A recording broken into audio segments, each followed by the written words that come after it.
بسم اللہ الرحمن الرحیم الا ان اولیاء اللہ لا خوف علیہم ولا هم يحزنون الذین آمنوا وکانوا یتقون۔ معزز سامعین کرام، سرور کائنات احمد مصطفیٰ محمد مصطفیٰ صلی اللہ علیہ وسلم کی ایک حدیث ہے، کنتو کنزا مخفیا۔ اللہ پاک فرماتا ہے کہ میں ایک چھپا ہوا خزانہ تھا، فاحببت ان اعرف، تو مجھے اچھا لگا، مجھے پسند آئی یہ بات کہ میں پہچانا جاؤں، لوگ میری معرفت حاصل کرے، فخلقت الخلق، تو میں نے مخلوق کو پیدا کیا۔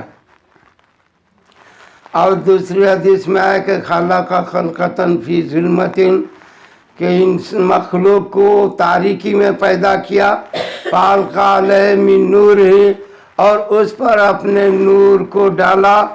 اس نور کو جس نے قبول کیا وہ دنیا میں ہدایت پائے گا، اور جس نے اس نور کو قبول نہیں کیا وہ دنیا میں بھی ہدایت سے محروم رہے گا۔ تو ان حدیث سے پتہ چلتا ہے کہ مخلوق کے پیدا کرنے کا بنیادی وجہ محبت ہے اور اللہ پاک کی معرفت ہے۔ تو انسان کو اللہ نے یہ نام جو ان خلق الانسان، انسان کو پیدا کیا، تو انسان کے اندر انس سے بنا ہے، جس کے معنی انسیت محبت کے ہی آتا ہے۔ اس لیے انسانیت یہ ہے کہ ایک دوسرے کی بھلائی چاہے۔ الدین والنصیحہ، تو حدیث میں بتایا کہ دین تو دوسروں کے خیر خواہی اچھائی چاہنے کا نام، الدین والنصیحہ۔ اور اگر آدم علیہ السلام کی اولاد کی طرف ہونے کی نسبت کی جائے تو آپ صلی اللہ علیہ وسلم نے فرمایا کلکم بنو آدم، کہ تم میں سے ہر شخص آدم کی اولاد ہے، جو بھی انسان ہے، جہاں کا بھی رہنے والا ہے۔ اور آدم من تراب، اور آدم علیہ السلام کو مٹی سے بنایا گیا۔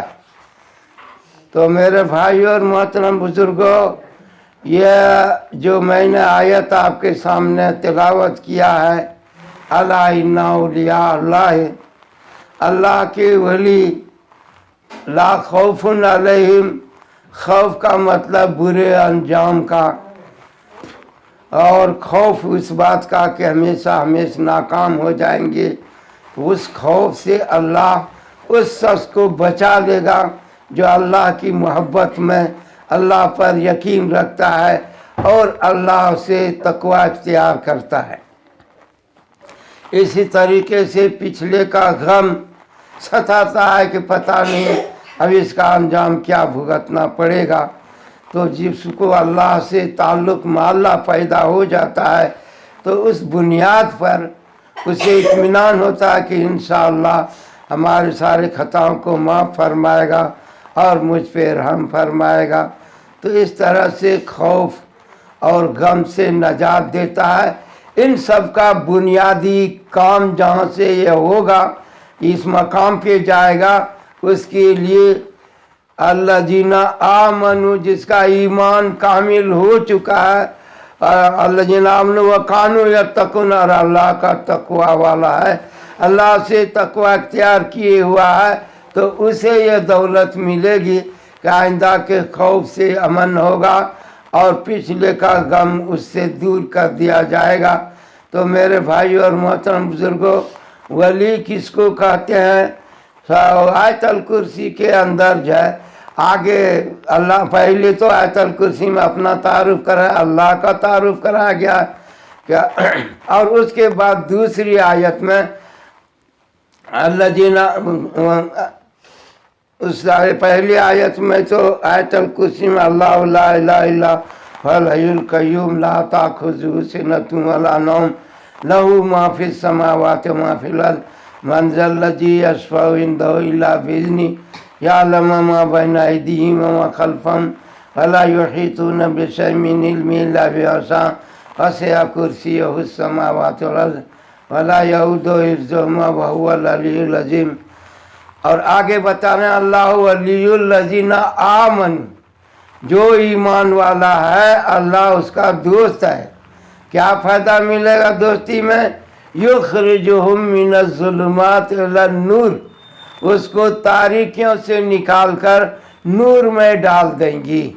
دنیا ایک اندھیر ہے اور لا الہ الا اللہ محمد رسول اللہ یہ نور ہے، اس دنیا کا ایمان نور ہے۔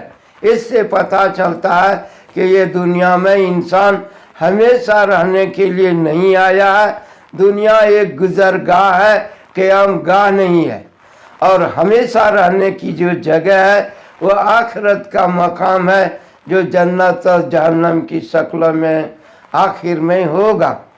تو یہ کلمہ اسلام نور ہے، اور یہ نورانی روشنی سے، اس نور سے سمجھ میں آتا ہے کہ اس اندھیر سے نکلنے والا جو راستہ ہے وہ اللہ پر ایمان اور یقین سے دل کا اندھیرا ختم ہو جاتا ہے، دل کے اندر سرح صدر ہو جاتا ہے۔ اللہ جس کو اسلام کی دولت دینا چاہتا ہے تو اس کو یسرا صدرہ للاسلام، تو اس کے دل کو سرح صدر کر دیتے ہیں، کھل جاتی ہے یہ بات دل پر کہ اسلام میں صحیح بات بتایا ہے، اور وہ اسلام میں داخل ہو جاتا ہے۔ تو سرح صدر ہو جاتا ہے کہ یہ دنیا ہمیشہ رہنے کی نہیں ہے، یہ دنیا فانی ہے، اور ہمیں جہاں جانا ہے وہ آخرت ہے۔ آخرت کے مراحل میں دو ہی جگہ ہے، ایک کامیابی کے جو جنت ہے، اور دوسری جگہ ناکام لوگوں کا ہے جس کو جہنم اور عذاب سے تعبیر کرتے ہیں۔ تو میرے بھائیوں اور محترم بزرگوں، ایمان والے کو اللہ ولی الذین آمنوا کے ذریعے اس بات کا پتہ دیا ہے کہ ایمان والا یہ اس فائدے میں تو آ گیا کہ وہ اندھیر سے نکل گیا اور نور اللہ کے نور میں چلا آیا۔ اللہ کے ولی کیسے کہلاتے ہیں؟ اللہ تو وسعت مومن بھی اللہ کے ولی میں شامل ہے۔ اب آپ کو فرشتوں کی بات بتاتے ہیں کہ جب بندہ مسجد میں ہوتا ہے اور شور و شگف کرنا شروع کرتا ہے، لایانی باتوں میں مشغول ہو جاتا ہے، تو فرشتہ جو مسجد میں رہتا ہے وہ فرشتے کہتے ہیں اسکت یا ولی اللہ، اے اللہ کے ولی چپ رہو۔ یہ نہیں کہتے ہیں کہ اے مسلمانوں چپ رہو، حالانکہ اللہ نے ہمارا نام مسلمان رکھا ہے، وَسَمَّاكُمُ الْمُسْلِمِينَ، اللہ نے ہمارا نام مسلمان رکھا ہے، لیکن فرشتے مسلمان کہہ کے چپ ہونے نہیں بول رہا ہے، وہ کہہ رہا ہے اسکت یا ولی اللہ، اے اللہ کے ولی، اے اللہ کے دوست تم چپ رہو۔ اور اگر وہ چپ نہیں رہتا ہے اور شور شگف کرتا ہی رہتا ہے، دنیاوی باتوں میں لگا ہی رہتا ہے، تو پھر غصے سے فرشتہ کہتا ہے اسکت یا بغی اللہ، ارے تو اللہ کا دشمن ہے، بھاگی ہے خدا کے گھر میں آ کے اس کا احترام نہیں کرتا، مسجد کا، ان کے گھر کا، اس کی عظمت نہیں ہے، تم شور کیے جاتے ہو، تم کیا دشمن ہو اللہ کے؟ چپ رہو۔ اور جب یہ بھی نہیں کرتا ہے تو پھر اس کے بعد کہتا ہے کہ اس کے نیکیوں میں آگ لگا دو، اس کا کوئی کارنامہ ٹھیک نہیں ہے۔ جو خدا کے گھر میں آ کر کے اللہ کا سمجھے بھول کر کے دنیاوی چیزوں میں شور و شگف اور اپنا گھر جیسا سمجھ رکھا ہے، تو اس کا نیکی بھی کیا ہے، آگ لگا دو۔ تو 40 سال کے اعمال بھی ضائع ہو جاتے ہیں، جیسے سوکھی لکڑی میں آگ لگا دیا جائے تو جل جاتی ہے۔ تو یہاں مجھے بتانا تھا کہ اللہ کے گھر میں مسلمان اگر شور شگف کرے تو اس کو یا ولی اللہ سے خطاب کرتے ہیں فرشتے، اور اللہ نے اعلان کیا اللہ ولی الذین آمنوا، جو بھی ایمان والا ہے وہ اللہ کا ولی ہے، دوست ہے۔ فائدہ بھی بتا دیا کہ وہ دنیا کے ہمیشہ رہنے کا بھرم ختم ہو جاتا ہے، اور دنیا مٹنے والی چیز ہے، کمینی چیز ہے، گندگی ہے۔ یہ دنیا کے اندر جب رہ کر کے نہیں، دنیا تو گزرگاہ ہے، آخرت کی زندگی اصلی زندگی ہے۔ تو ایک تو ولی وہ ہے جو وسعت مومن کو شامل ہے، نافرمان ہے، گنہگار ہے، پھر بھی وہ اللہ کا ولی آخری درجے کا ہے۔ اور دوسرا ولی وہ ہے جو ایمان کو مضبوط کرتا ہے اور تقویٰ پر پرہیزگاری کو اختیار کرتا ہے، دین کے کاموں کو پورا کرتا ہے، اور جو ہے وہ کبائر سے بچتا ہے اور فرائض کو ادا کرتا ہے، واجبات کو ادا کرتا ہے، تو یہ اللہ کا ولی کہلاتا ہے۔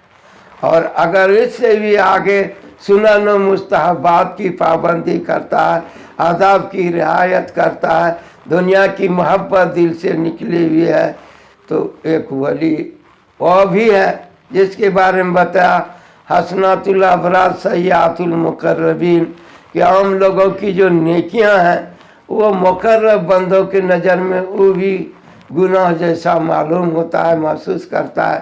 اس کی وجہ یہ ہے کہ وہ خود کو ابدیت کے اندر پاتا ہے، تو یہ سمجھتا ہے کہ میں اس کہاں قابل ہوں کہ ہمارا عمل اللہ کے درگاہ میں، اللہ کی بارگاہ میں پیش کیا جائے۔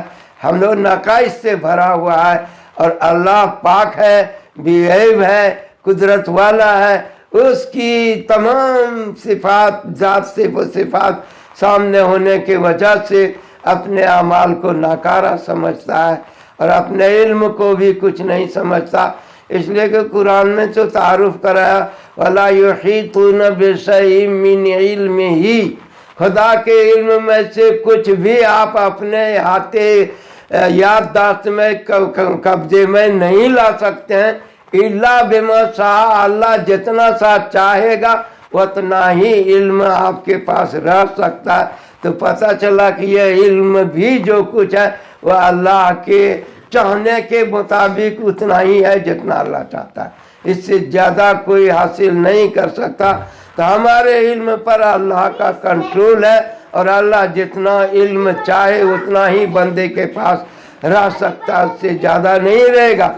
اسی طرح سے اچھے اعمال کی توفیق اللہ کے دینے سے ہوتا ہے۔ اللہ اگر توفیق نہ دے تو انسان کے بس کا کام نہیں جو کر لے۔ اسی طرح برائیوں سے رکنے کا معاملہ آتا ہے تو جب ہی رک سکتا ہے جب اللہ کی طرف سے اس کی خاص مدد ہو۔ اسی لیے لا حول ولا قوت الا باللہ العلی العظیم میں اس کو ظاہر کیا ہے کہ نہ نیکی کے کرنے کی مجھ میں ذاتی طاقت ہے، نہ گناہوں سے رکنے کی اپنی طاقت ہے، بلکہ اللہ کی مدد سے نیکی بھی کام ہو رہا ہے، اللہ کی مدد سے برائیوں سے بھی رک رہا ہے۔ غرض یہ ایمان ہے۔ تو حسنات الابرار سیئات المقربین، مقرب بندے اس کو بھی جو ہے اپنے عمل کی وجہ سے اس کو ناکارہ سمجھتے ہیں۔ تو بہرحال میرے بھائی اور محترم بزرگوں، اللہ کے سامنے اپنی ابدیت کو پیش کرنا، اس کو نگاہ میں رکھنا، اس کی صفات کو نظر میں رکھنا، کانہ کا تراہ والی ہر وقت حالت ہو کہ اللہ کو دیکھ رہا ہو۔ درجہ احسان والے ہی اللہ کے مقربین ہوتے ہیں، قریب من المحسنین، محسنین کے قریب ہے۔ تو اس میں بڑے درجے کے جو ولی ہوتے ہیں وہ کسی نہ کسی نبی کے فیض یافتہ ہوتے ہیں، اس صفات کے حامل کچھ نہ کچھ ہوتے ہیں۔ جیسے ابوبکر صدیق رضی اللہ عنہ نرم مزاج کے تھے، لیکن ابراہیم علیہ السلام کے سمجھے فیض یافتہ سمجھے جاتے تھے۔ اور عمر فاروق رضی اللہ عنہ بھی صحابہ، جلیل القدر صحابہ، امیر المومنین فاروق اعظم ہیں، لیکن ان کے بارے میں بتایا کہ ان کے اندر فیض اور صفات موسیٰ علیہ السلام جیسا پایا جاتا۔ تو بڑے انبیاء کا، کسی انبیاء کا اگر اس کے اندر فیض زیادہ پایا جائے تو بڑے درجے کے ولی ہوتے ہیں، اور نہیں تو وہ جائے سمجھے کہ اللہ کے ابدیت میں رہتے ہیں، بندگی میں رہتے ہیں، اور جائے سمجھے کہ وہ بھی ولی ہوتے ہیں۔ تو اس طریقے سے ایک عام درجے کا ولی ہے، ایک خاص ولی ہے، چھوٹے درجے کے ہیں، اور ایک کبار اولیاء ہوتے ہیں۔ تو یہ تین طرح کے اللہ والے ہوتے ہیں۔ اللہ ہم سب کو کہنے سننے سے زیادہ عمل کی توفیق عطا فرمائے۔ اور یہ جو سلسلے ہیں، 4 سلسلے، یہ صرف اس لیے ہے خانقاہوں کے اندر 4 سلسلے، حاجی امداد اللہ صاحب مہاجر مکی کے وقت سے چاروں سلسلے پر بیعت لیتے ہیں، تاکہ کوئی ایک سلسلہ والا چشتیہ والا قادریہ کو، قادریہ والا نقشبندیہ کو، کوئی کسی کو اپنے سے برتر نہ سمجھے اور ہر ایک کا احترام کرے۔ یہ سلسلے اللہ تک پہنچنے کا ایک ذریعہ ہے۔ اللہ ہم سب کو عمل کی توفیق عطا فرمائے۔ آخر دعوانا الحمدللہ۔